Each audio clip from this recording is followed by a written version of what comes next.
I would like to buy a small multifamily, but I'm concerned with all of the predictions I'm seeing of property values dropping 30%, and I don't want to have negative equity. I don't want to be trapped in analysis paralysis. Once you start watching crash videos, the algorithms are only going to send you crash videos because they are feeding the media and the audience fear. Alrighty, folks, we've got a question that Dion saw in a Facebook group, and let's get into it. Well, I appreciate you guys taking a look at this. My goal is to help this person. So I gave an answer in the Facebook group. There is a Facebook group that is, in my opinion, designed around helping veterans. It's called Active Duty Passive Income. So if you're a veteran, you should check it out. If there's a veteran in your circle, maybe you should check it out, because sometimes they talk about things to do with your GI Bill, things to do with your VA loans, things to do with your TSP, which is like your 401k for the military. And so it can give you kind of conversational topics that can help that veteran in your life. Awesome. But the question came up, so I took a screenshot. I won't read the guy's name. Just first name. His name, their first name.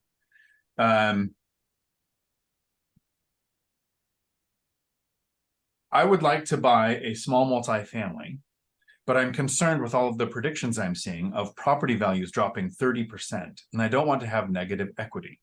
I don't want to be trapped in analysis paralysis. Question mark. So, veteran or not veteran, when you have somebody in your circle, YouTube, real life, outside of YouTube, say, I don't want to buy because property values are going to come down. What is your response? We'll start with Mike. Well, first, I'm reminded that your social media feed is yours to curate. And once you start watching crash videos, the algorithms are only going to send you crash videos. And if you take the time to look at who the crash videos are, they are predominantly renters. They are predominantly failed mortgage brokers. And they are predominantly broke, other than their YouTube income. There is a crash bro that makes 80 grand a month producing daily crash videos. And undoubtedly, this person and others like them have found them in being sucked into the vortex. There is a collection of 10 to 12 channels that all kind of talk into an echo chamber, and they are growing like wildfire because they are feeding the media and the audience fear. And our natural ability is to avoid fear, avoid things that are scary. It's why we're alive, right? We don't go into the cave where, bears and tigers and shit will be when we're, cavemen or whatever.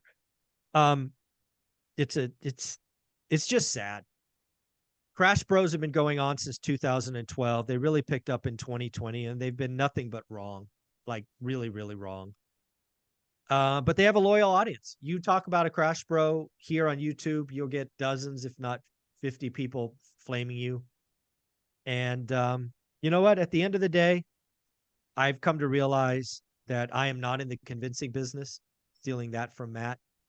And I like less competition. So less people want to look at small multifamilies because they want to sit on the sidelines because some renter who's a failed mortgage broker said so. That's on them. I mean, this isn't a world where adults got to take responsibility. And this guy's a veteran, man. My parents are both veterans. And, veterans are special folks. They serve the country, choose to serve their country. And the ones that I know and interact with, they don't let, pansies influence them. But, maybe some do. To use vernacular that would definitely be used amongst veterans. Guarantee it.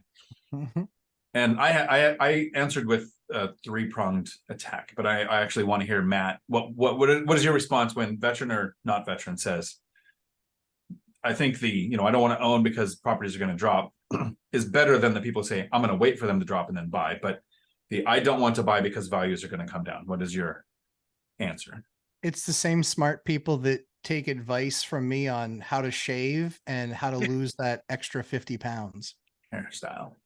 Wrong. Yeah. I mean, it's like Dion giving hair advice, like it's the dumbest thing ever, guys. It's just dumb.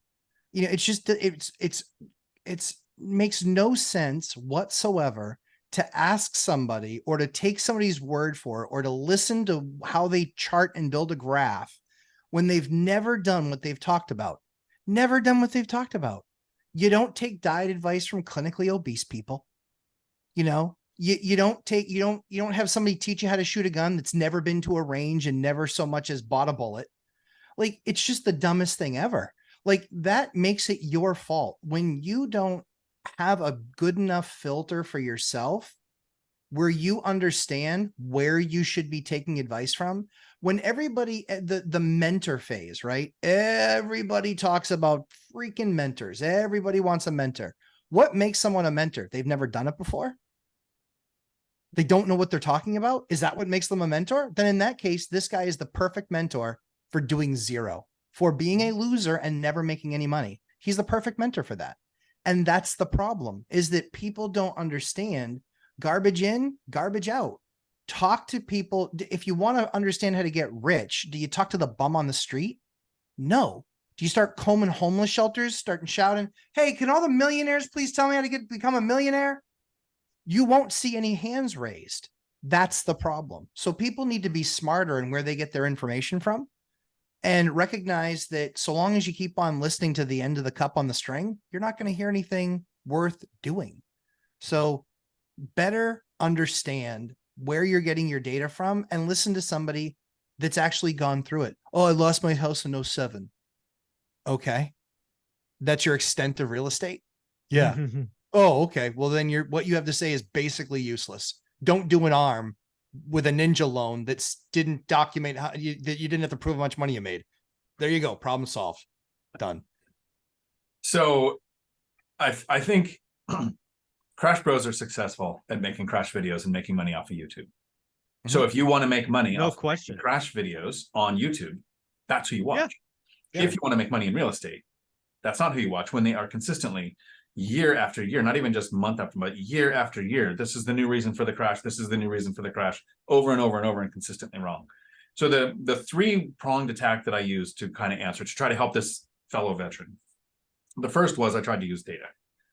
Just in case this is a data person, because I don't know them. So it was a question in a form, right? So it's not like I know the person. So if they're data driven, I said, yes, Crash Bros, it's fear porn. You'll get a lot of views, but they're talking about two different markets. And 51% adjustable rate loans versus less than 13% now. Ninja loans versus strict lending. 105% loan to value to wrap the closing costs in versus people have equity, right? So I went through the data to say, you're seeing calls for a 30% market crash in a year, when the largest market crash we've ever seen market-wide was 8.9% in a 12-month period. So the person that's telling you 30% in a year doesn't understand how real estate works. So that's the first reason why this is done. Then the second thing I tried to talk about was, because he's talking small multifamily. So I know this is not a home buyer looking for their forever home. This is an investor looking for a place that's going to make money. I talked about prices not mattering. Right. Since 1940, when we started tracking the data, rents have never gone down market wide. We're worried about that. So we invest planning on rents going down, even though they never have. If prices go down like they did in 2009 and 10, rents in Class C and B markets went up because all of the millions of people who went through foreclosures were now renters, which caused more demand on a limited supply. So I tried that tactic. And then the last one is the market doesn't tell us when to buy. Interest rates, stock market crashes. In my entire half a century of life, I think I remember 6 years where we weren't in major conflicts around the world. 6 years total out of all of those. So I don't think there's going to be many times where we don't have wars going on. None of that tells you to buy or to not buy.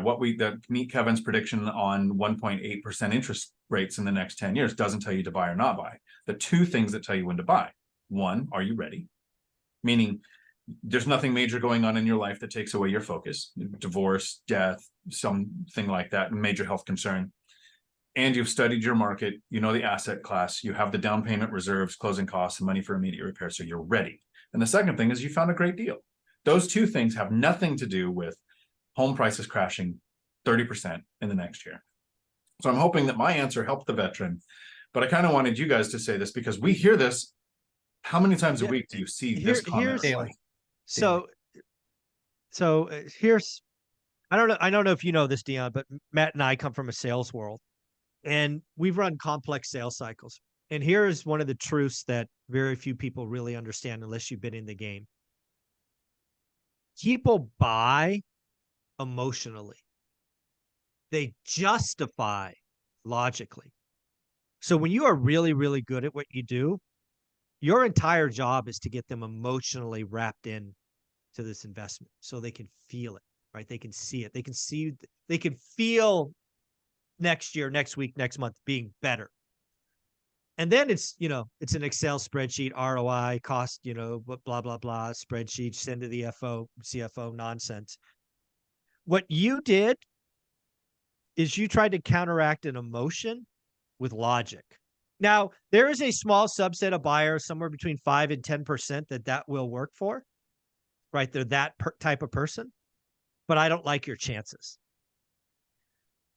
We have a lot of people who are emotionally charged and frankly raw at this point. I saw a lot of Crash Bro fans blow me up 2 years ago. They are freaking pissed off now because they've been wrong for 2 years. And it's going to be worse than the 08 crash. I know it.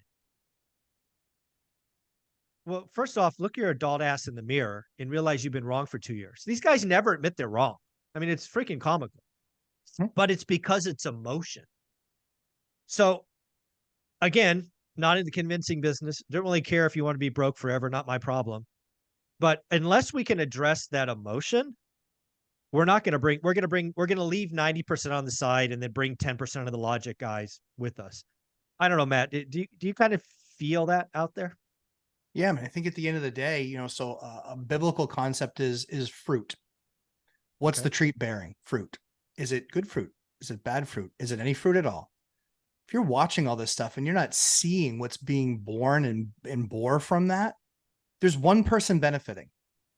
Yeah. There's one person benefiting from this. Everybody else is reeling about it. It's not a service. What are you joking me? Come on. Are you benefiting? What have you benefited? For those of you who watch the channel, we know some of the people watch us too. They watch us, and you know what the funny thing is? They watch us less now because I actually have because I would actually call them losers. Okay. What have they won at? They've grown a YouTube channel at your expense. Yeah. You've conceded your financial future to a tool bag who's not achieved financial freedom himself. Yeah. That seems like a really, really bad move of your chips to the center of the table. Yeah. So you're going to bet on that guy or that lady? Yeah. That's like wise advice. Yeah. Here's the thing. The most successful YouTube channels always go away. They always go away. There were people that were pulling the numbers in the early days, the first ones to millions of subscribers. Look them up. Look up the most popular YouTube channel 10 years ago. Doesn't even exist. Look at the top 10. Most of them don't exist because eventually that creator, loosely used, has to get off of the merry-go-round, and the message, guess what, doesn't resonate. You mean eventually the audience will realize they're tool bags and frauds? No. The problem is it's too late. Yeah. It's too late. You lost a decade. You lost a decade. So at the end of the day, I feel bad for those people. I don't call the people watching them losers. I call the guys that are literally piking themselves and saying, yeah, watch my stuff because I can, it's all about noise. Listen, if anybody look at the fruit, and if it takes you nothing but to sit there and absorb, it's an entertainment to you. Go do some of your own work. Go do some of your own work. So yeah, I feel bad for those people. And the guys in those positions, they've remained wrong. And might there be a glimmer of hope someday? Sure. But that's called a microcycle, dummy. Congratulations. There's always eventually going to be something like that occurs. The issue is that people have been kept on the sideline. 2024 is around the corner. That's 4 years. 4 years you've been watching these guys. Is your life better now? Is it better in the last 4 years? You were ready to buy in 2020 and you didn't. Is your life better now? In 2021, you were ready when rates were 2.5 or 3. Is it better now? 2022, rates were 4, 4.25, 4.5. How's it now? Is it good? Still like paying rent? Now 2023. Okay. Beginning of the year was tough. It's only gotten more expensive. You know, hopefully the 50-year spreadsheet doesn't come true and you don't spend 14 years waiting for it to get back to where it was. Because you know what? That's the difference of your kid starting at 4 and now he's 18 and going to college. And whoops, we've been renters all that time and we've taken no part of the ride up in the appreciation of the asset, etc. So Inflation's a feature, not a bug. completely agree. I actually told my banker that yesterday. I said, in case you haven't heard it, inflation's a feature, not a bug. Nice. She's like, what? I was like, let me talk. Yeah, we need to. If you don't know that, Mr. Banker, we got to have a conversation. Exactly. I like Mike that you brought it up that way from a sales perspective, because I get to share something with the people who watch my content and the people who make it this far into a video on how my YouTube channel works. And I do borrow this directly from the sales strategies that I used at the CDL school. When somebody comes in and is looking at a career change and getting a CDL, a lot of people will provide data. Our school is this many hours, we do this many students, we have this many employers. But the idea and what I trained office staff to do is build the dream. The dream is based on emotion, right? People, like you said, spend money on emotion. So what is the dream at a CDL school? It's a local job that pays 2 or 3 times more than over the road. They didn't know they're going to get this time with their family. Then you use the data to say, here's why our school is the one that gets you there. Exactly. My YouTube channel is the same. I use the emotion of, this is what it's like to be retired early. These are the trips I'm taking.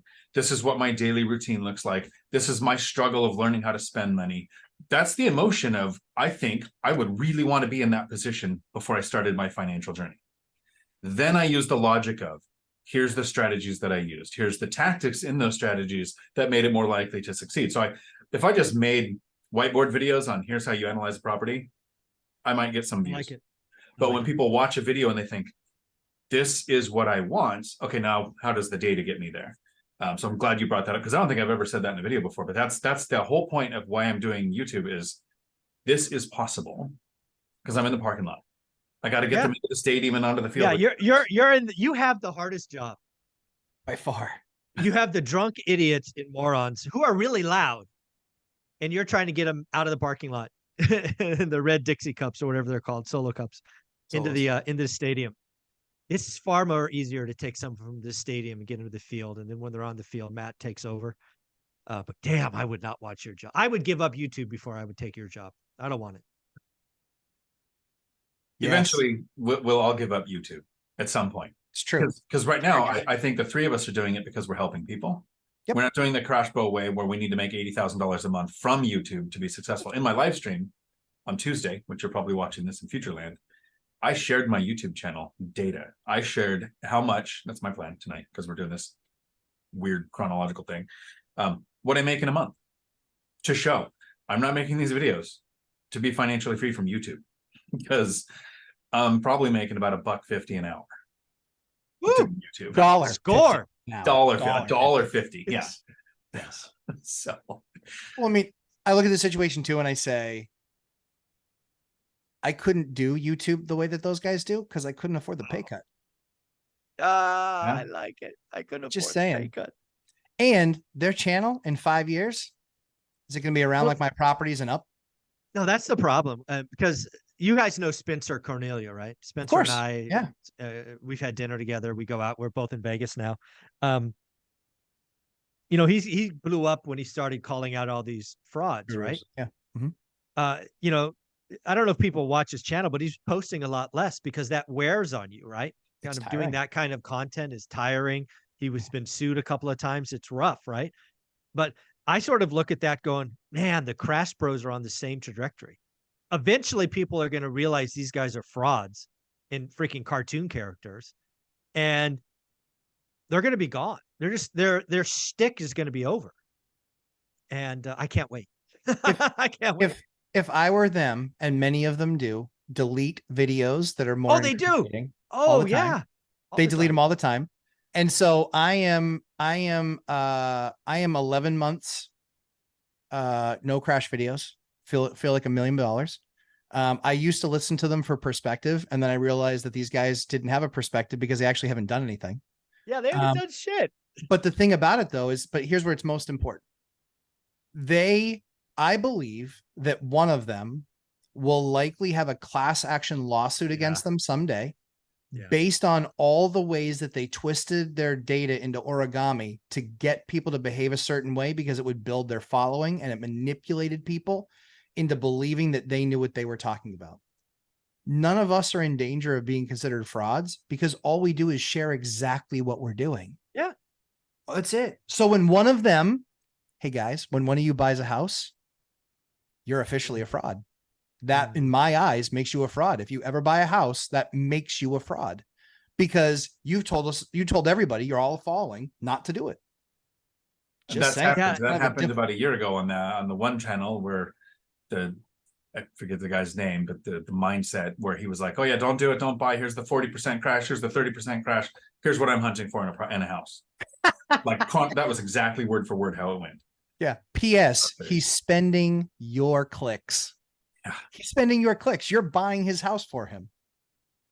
You know, we all have courses that we sell because we want to teach people. And there's the level of depth that we need to go to teach what we've learned, right? And at the end of the day, that is people making investments in themselves on how to learn a certain skill. What he does is not skillful. What they do is not skillful. What we have done and how we built our businesses is skillful. So at the end of the day, of course, results may vary. Of course, that's the case. Not everybody walks up to the plate, whether Manny Ramirez was their hitting coach or not, and can hit a ball 500 feet. However, it's avoiding the bad deals. And I've actually had people come out of my course and go, I don't think real estate investing is for me. Good. Great. You're welcome. You're welcome. Saved you a bunch of money. I saved you hundreds of thousands of dollars for $1,000. You're welcome. Exactly. Yeah, exactly. Nice. And we can wrap up right there. Guys, where can people find you? Matt, you first. Lumberjack Landlord, YouTube, Instagram, 11:30 a.m. Eastern time on Sundays. Come on in. We don't charge anything. We just want to yuck it up and have some conversation about real estate stuff. And you, Dion? Right here on YouTube, Dion Talk Financial Freedom, where I do my live streams on Tuesdays at 4 p.m. Pacific. Very cool. Dion, I think you have to stop it.